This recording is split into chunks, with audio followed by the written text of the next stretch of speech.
Greetings, and welcome to the Saved by Nostalgia podcast. I love the Power Glove. It's so bad. I feel the need for speed. Sweep the leg.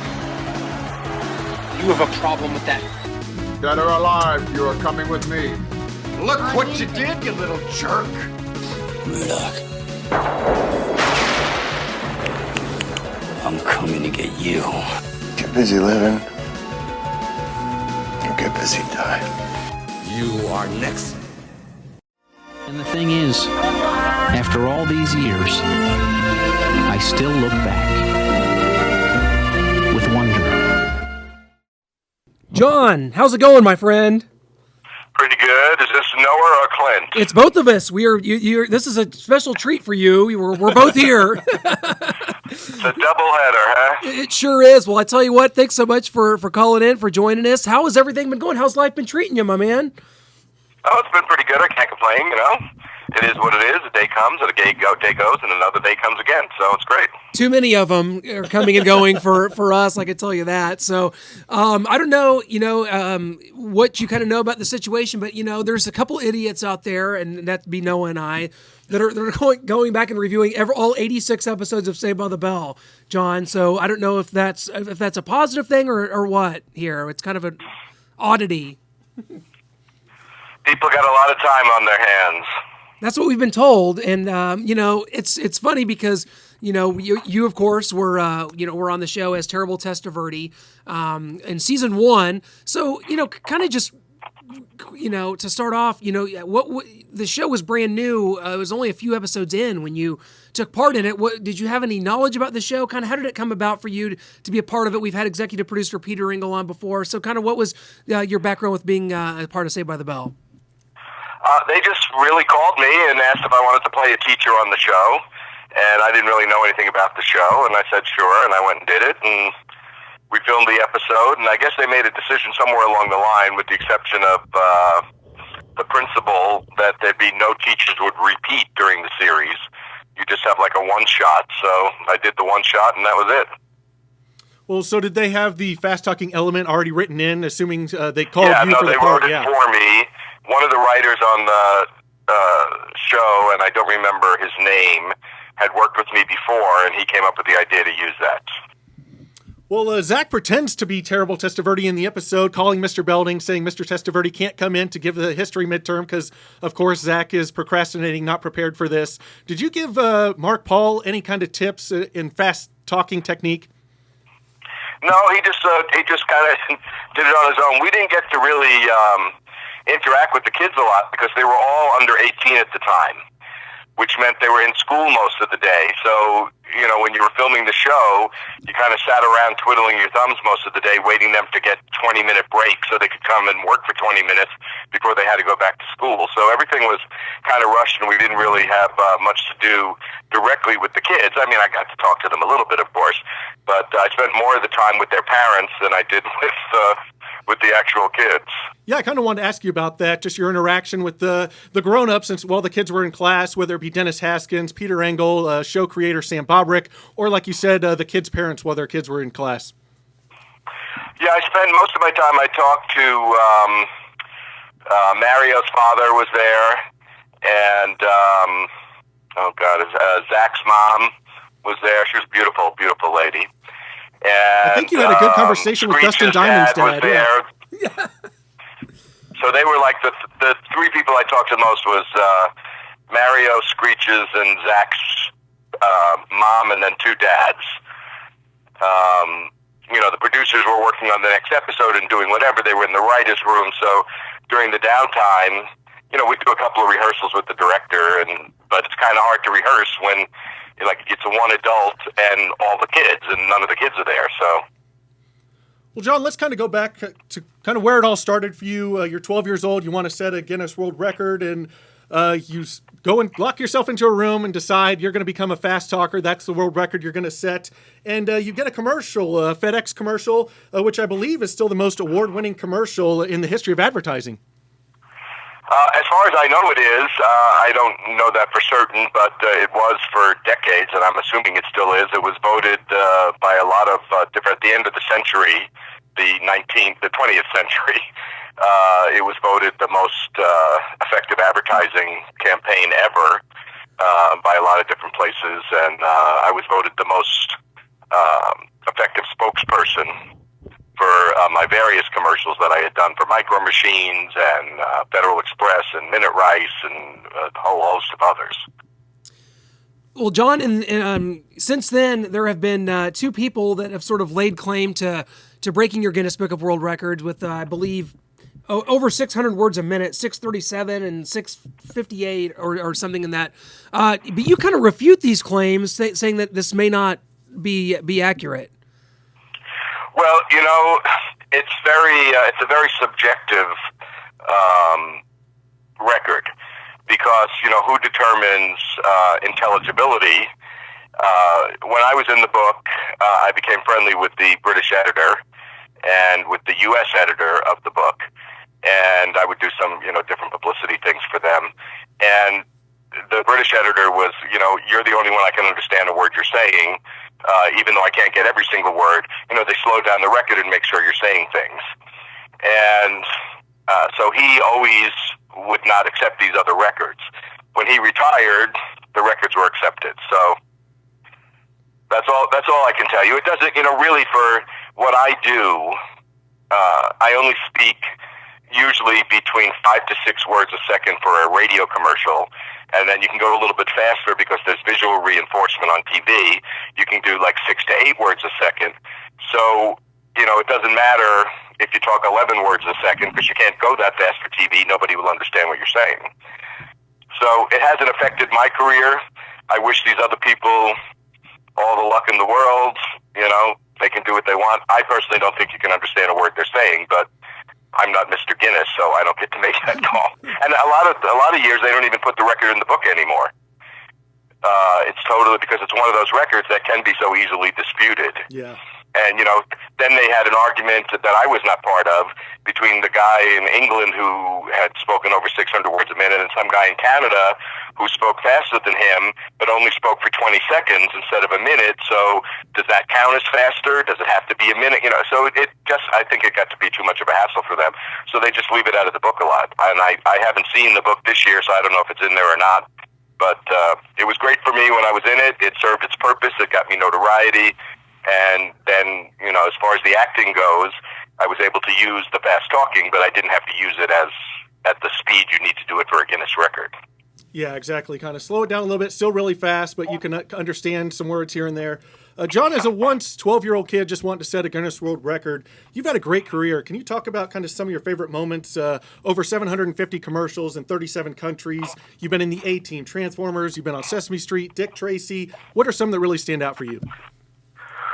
Well, I certainly, I got to read the rules at the Academy Awards. I'm the last person to read the rules at the Academy Awards. Now they just do it in a disclaimer at the end of the show, so that was really kind of big.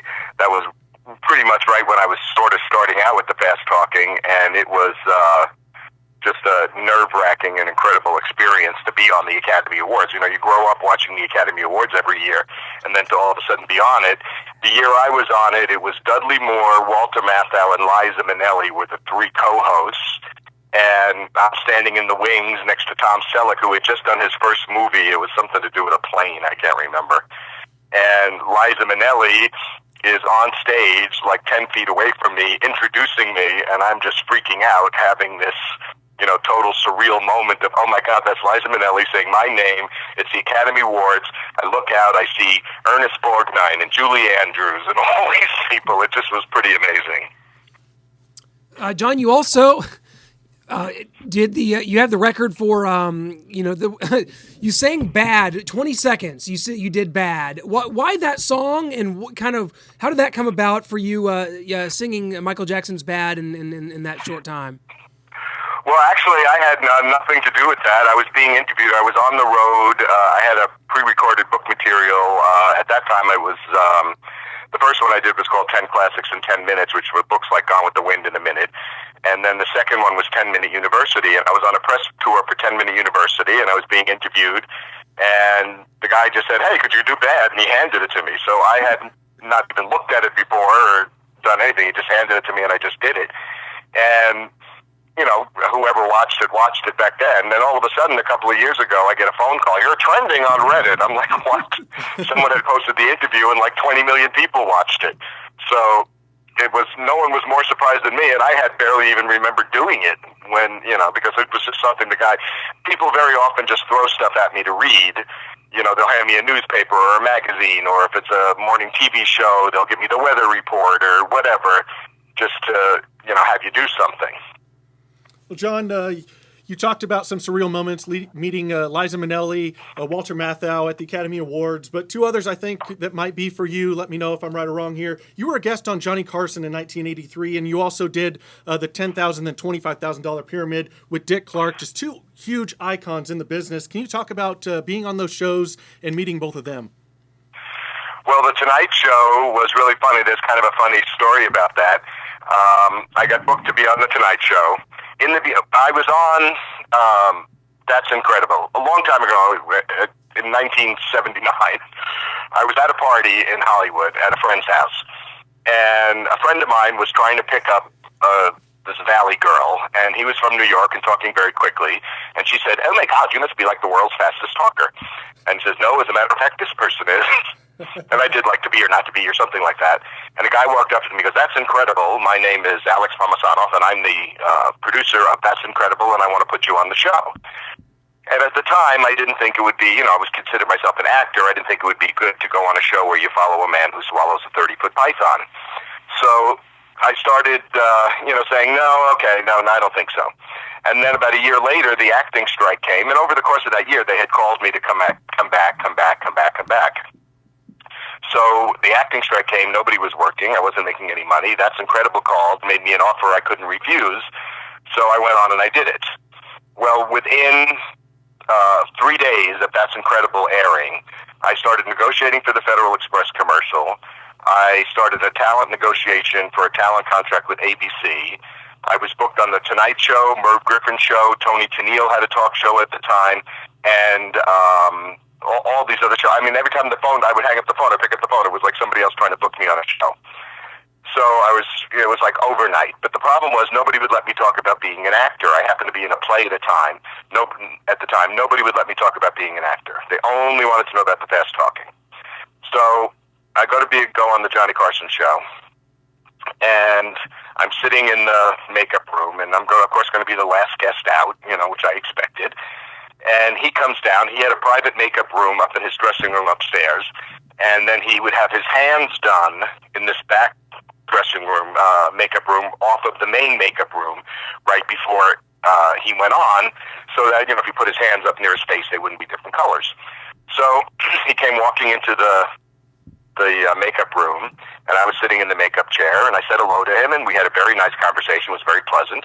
And he went into his rooms to have his hands done, and the makeup person started putting her makeup away. And I said, "What are you doing?" She said, "Well, you just got yourself bumped." I said, "What do you mean?" He says, "Well, he's very superstitious, and for first-time guests, he doesn't like to meet them beforehand, and now that he's met you and you've had a conversation, he will not have you on tonight. He's just superstitious." So she goes, "If you want, I'll finish your makeup, but I'm telling you, it's a waste of time. You're not getting on. I've been doing the show for 15 years. So sure enough, they do the opening, and it's Sigourney Weaver and blah, blah, blah, blah, and John Moschitta Jr., maybe, says in the opening. And the show was tanking big time, and he could have so used me to put a little energy in that show that night, and he did not have me on. He had Lorna Patterson, who was an actress doing the TV version of Private Benjamin, and it was like pulling teeth, and the interview was not going well, but he just kept talking to her because he was not going to have me out there. Oh, that's funny. I proceeded to show up several times. I got booked and bumped for one reason or another. One time, Don Rickles came walking in the studio, and they did a whole bit, so it ate up all the time, and there was several different reasons. But as long as they mention your name in the beginning, you get paid, and you get paid residuals on those shows. So whether you're on it or not, if they say your name, you get a check. So when I was the first time I was on, finally, was like the fourth time I was supposed to be on. And it was very, very nerve-wracking. I didn't get nervous at any, doing Mike Douglas or Merv Griffin or any of those. I really wasn't nervous.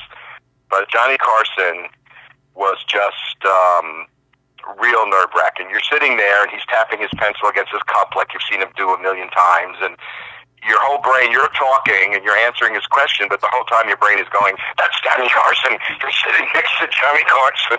Johnny Carson is 3 feet away from you. So it was really a nerve-wracking experience. That is, as far as Dick Clark, I was a contestant on the Nighttime Pyramid Show, with Joan Rivers was my partner, and the Nighttime show was hosted by Bill Cullen. And I hit it off with the producer, and after the show was finished taping and it aired, he called me and hired me to work on another show, and then Pyramid worked at the same office. So I stayed friendly with all of them. I used to play cards with the whole group of people that used to be on the show. So cuts of years later in the 80s, and I'm doing a show called The Half Hour Comedy Hour, which was supposed to be the laugh-in of the 80s, and it's produced by Dick Clark and Chris Beard. And it was for ABC, and they said, well, you got to go on Pyramid now and, promo the show. So that's why they booked me on the show the first time, was to promo the Half Hour Comedy Hour. But Dick had already been my boss at that time, and I'd also known him for years because I would see him in the office when I was working in the game show production. Well, John, if you wouldn't mind, before we let you go, we'd like to ask you if you could recreate one of your scenes from Saved by the Bell as Terrible Testaverde. Well, you guys sent me this thing. I printed it out this morning. I haven't tried to do it. I haven't even really looked at it. So I will give it my best shot, but it has been over 30 years, so we'll see how it goes. All right. All right? So with that disclaimer, here we go.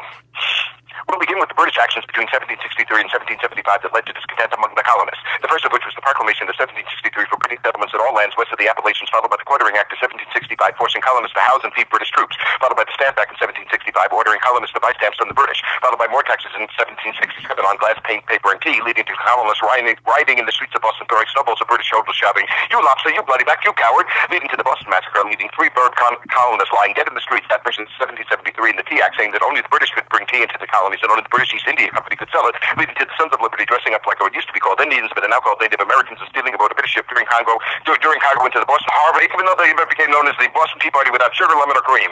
Oh, we love it, John. Thank you so much. That's amazing, and that's it's funny because I don't know how much you delved into the character of George Testaverde, but we always, when we look at the show, you look at how things would have been seen from the kids' point of view. This is a children's show, and you think about how it would never probably be logical that a teacher would ever really be giving them notes that fast and talking that fast, but through the kids' eyes, that's what they saw, that's how they perceived you, and I think that's an interesting way to look at that character and that interaction with the kids.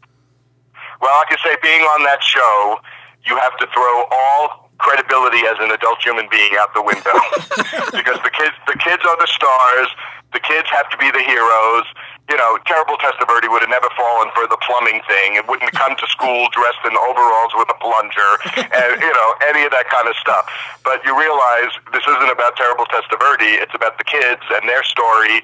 And so you play along with it and you kind of throw common sense and logic out the window and just have a good time.